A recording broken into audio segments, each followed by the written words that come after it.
Hi friends, তো আজকে ছিল সেকেন্ড ডে আর বৃষ্টির আওয়াজে খুব তাড়াতাড়ি সকাল সকাল ঘুম ভেঙে গিয়েছে। আর ঘুম ভাঙতেই সঙ্গে সঙ্গে ব্যালকনিতে চলে এসেছি এই প্রকৃতির সৌন্দর্য দেখবার জন্য।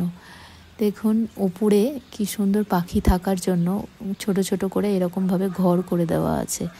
কোনো জায়গায় পায়রা আছে, কোনো জায়গায় অন্য অন্য পাখিও দেখা যাচ্ছে, আর কিচিরমিচির শব্দ আর বৃষ্টিরও একটা সাউন্ড হচ্ছে। একদম নিরিবিলি জায়গায় যে বৃষ্টির আওয়াজটা ফিল করতেও খুব সুন্দর লাগছে। প্রকৃতিটা এত সুন্দর লাগছে, অথচ হাত বাড়ালে যখন বৃষ্টিটা ছুঁতে চাইছি হাতে একটা ফোঁটাও পড়ছে না, কি জানি বাবা কেন। পাহাড়ের গায়ে বৃষ্টি পড়লে ঠিক অন্য রকমই লাগে। তো এখন আমরা ব্রেকফাস্টের জন্য চলে যাব, ওইখান থেকে আমার ছেলে হাত দেখাচ্ছে। অনেক রকমের আইটেম ছিল, প্রচুর রকমের জুসও ছিল।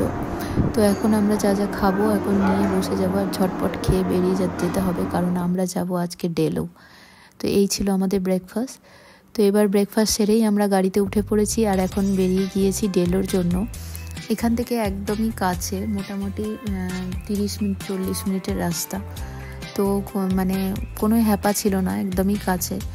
আর ওয়েদারটাও খুবই ভালো ছিল, মানে ফার্স্ট দিনের থেকে আজকের দিনটা বেশি ভালো ছিল। খুব ভালো ঠান্ডা ঠান্ডা বাতাস আসছিল, কারণ যেরকম রাত্রেবেলায় যেহেতু খুব বৃষ্টি হয়েছে, ওই জন্য আজকের দিনটা খুব ভালো ছিল ওয়েদারটা। আর আমরা যেতে যেতে হালকা হালকা একটু রৌদ্রও উঠতে শুরু করেছিল। আর পাহাড়ের রাস্তা, আঁকাবাঁকা রাস্তা দিয়ে ঠিক এইভাবে উঠছিলাম। যখন ভিউটা খুব ভালো আসছিল তখন মনে হচ্ছিল যেন সানরুফটা খুলেই দিয়ে আর মানে ভেতর থেকে বেরিয়ে মানে প্রকৃতির সেই ঠান্ডা বাতাসটাকে ফিল করি।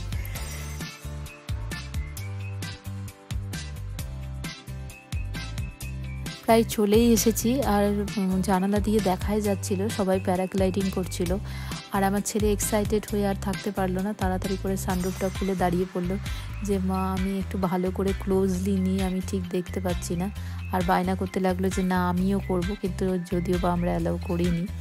তো এই এত সুন্দর ভিউ আর ঠান্ডা বাতাস, খুব ঠান্ডা বাতাস আসছিল। তো এই যে দেখুন আকাশটা কি সুন্দর, মানে মেঘটা এত অপূর্ব লাগছিল দেখতে, কি বলবো।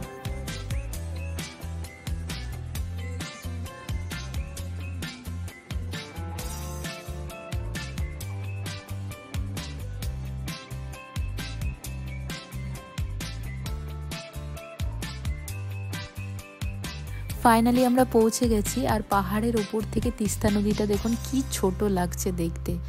অত বড় তিস্তা নদীটা, আর এখন ভালো করে বোঝা যাচ্ছে যে মানে খুবই ক্লোজলি দেখা যাচ্ছে যে দেখুন কত লোকেই প্যারাগ্লাইডিং করছে। আর কি সুন্দর লাগছে দেখতে, মানে মনে হচ্ছে যেন আমি যদি ঠিক থাকতাম আমিও মাঝ আকাশে উড়ে যেতাম।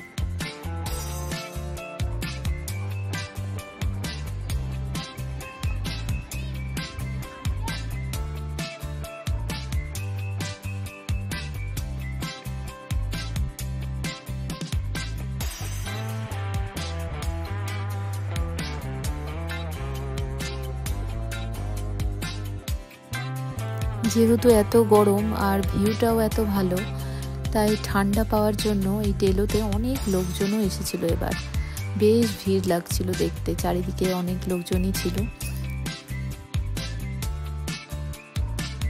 আর এখানে এত সুন্দর সুন্দর ফুল ফুটেছিল, মানে বলতে পারবো না নামগুলো, মানে জায়গায় জায়গায় নানা রঙের ফুল ফুটেছিল। আর দেখতে এত সুন্দর লাগছিল, মনে হচ্ছে যেন যে কোন জায়গায় ফটো তুললে সবচেয়ে বেশি ভালো লাগবে, কারণ সব জায়গাতে এত সুন্দর সুন্দর ফুল, মনে হচ্ছে যে এখানে তুললেও ভালো লাগবে, ওখানে তুললেও ভালো লাগবে। মানে খুব একটা দারুণ ভিউ ছিল।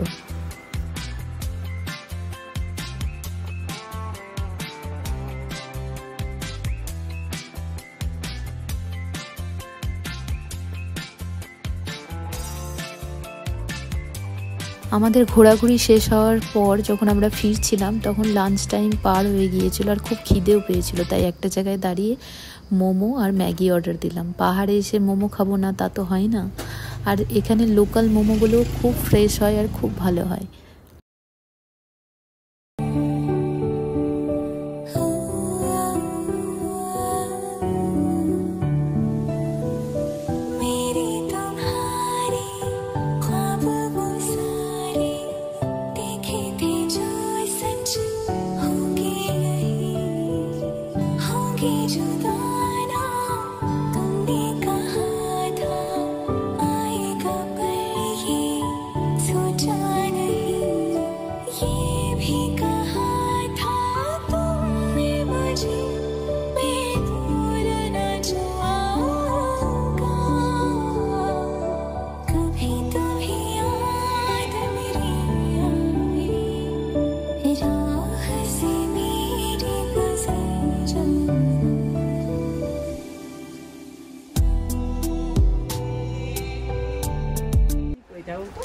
না ওই অ্যাসিডিটির প্রবলেম না, ওই জন্য বেশি জ্বর।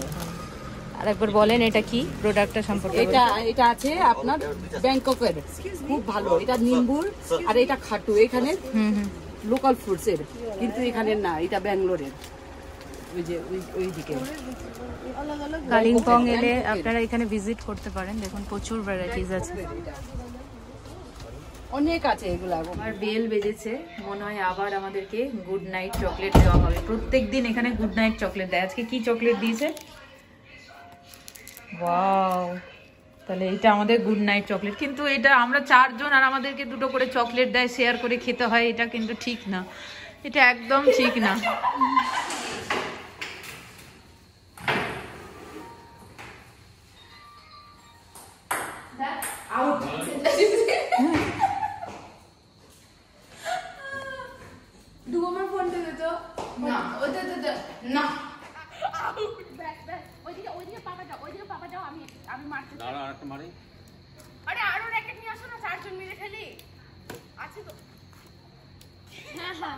তো আমরা ফ্রেশ হয়ে এবার সবাই বেডে চলেও এসেছি শোবো বলে। আর ওদিকে আর একজন এখনও ড্রেস চেঞ্জ করেনি, রিলসের প্র্যাকটিস করছে। তো এই ছিল আমাদের সারা দিনের ব্লগ। কেমন লাগলো লাইক করে অবশ্যই জানাবেন, আর কমেন্ট শেয়ার করতে একদম ভুলবেন না।